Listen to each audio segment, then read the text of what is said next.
శ్రీమాత్రే నమః.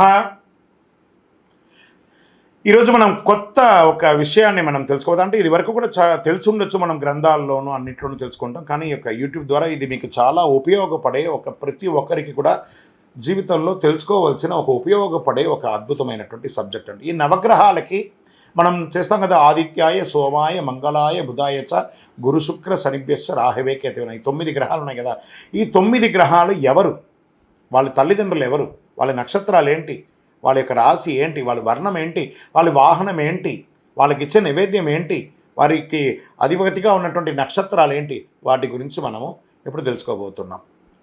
ఈ కేతుగ్రహం వచ్చిందంటే నాకు ఆరోగ్యం దెబ్బతింటుందేమో, నాకు యాక్సిడెంట్స్ అవుతుందేమో, నా ఇబ్బందులన్నీ వస్తాయేమో, అవన్నీ ఒక పక్కన ఉన్న ఆయన ఎలాంటి వాడు, ఎలాంటి అనుగ్రహాలు ఇస్తారో కూడా చూద్దాం. ఇప్పుడు కేతు భార్య వచ్చి చిత్రలేఖ, ఎవరెవరికైతే ఏమేమి ఈయన పూజిస్తే వచ్చే లాభం చెప్తాను చూడండి. ఆస్తి నష్టం, చెడు అలవాట్లు, పుత్రదోషం, ఇవన్నీ కూడా ఆరోగ్యం, అనారోగ్యంగా ఉన్న వాళ్ళకైతే అనారోగ్యం తొలగిపోవాలనుకుంటే ఈ కేతువును పూజించక తప్పదు.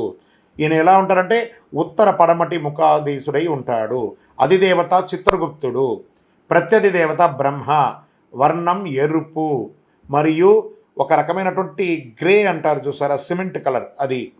వాహనం గద్ద, ధాన్యం ఉలవలు, పుష్పం ఎర్రని కలువ పూలు, వస్త్రం రంగురంగులకి వస్త్రం, అన్ని రకాల ఆయన అనేక వస్త్రాలు ధరిస్తారు. జాతిరత్నం వైడూర్యం, ఆ వైడూర్యం ఇలా పెట్టుకుంటే ఆ క్యాట్ ఐ అంటారు చూసారా, ఇలా కదులుతూ ఉంటుంది. ఈ నవరత్నాల్లో ఆఖరిలో ఉన్నటువంటిదే వైడూర్యం అన్నమాట. వైడూర్యం నైవేద్యం వచ్చేసి ఉలవల అన్నం ఇంకా ఈయనకి పెట్టవచ్చు.